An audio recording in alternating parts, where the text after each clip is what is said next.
రోజులుగా ఎడతెరిపి లేకుండా కురుస్తున్న వర్షాలకు జంట జలాశయాలు నిండుకుండలా మారాయి.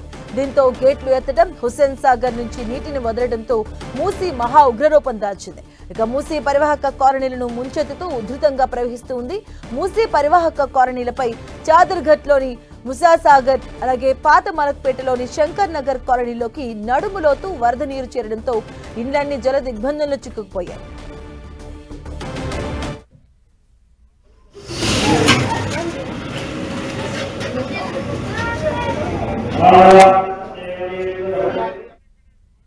ఇక పోలీసుల హెచ్చరికలతో స్థానికులు కట్టుబట్టలతో బయటపడ్డారు. కొందరు చిన్నారులు బిక్కుబిక్కుమంటూ పరిగెత్తారు. ఇప్పటికే పలు కుటుంబాలను పునరావాస కేంద్రాలకు తరలించారు.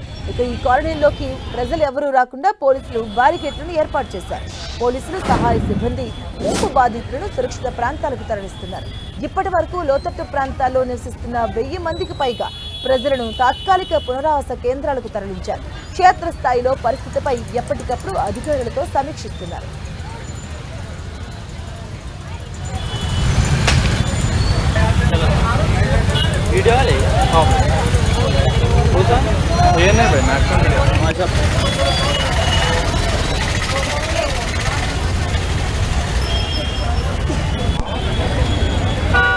శంకర్ నగర్ ఏరియాలోని షహజాదీ మసీద్ లోని దాదాపు 500 మందికి పునరావాసాన్ని ఏర్పాటు చేశారు. 150 మందిని మలక్పేట సర్కిల్ లోని ముసానగర్ కమ్యూనిటీలో హాల్లో ఉంచారు. అలాగే అంబేద్కర్ నగర్, దుర్గానగర్ కు చెందిన 45 కుటుంబాలను రంకా ప్రభుత్వ స్కూల్ కు తరలించారు. 32 మందిని గోల్నకలోని కృష్ణానగర్ కమ్యూనిటీ హాల్లో షెల్టర్ ఏర్పాటు చేశారు. భూలక్ష్మి టెంపుల్ ఏరియాలోని మరో 55 మందిని జెహెచ్ఎంసీ కమ్యూనిటీ హాల్ కు తరలించడం జరిగింది.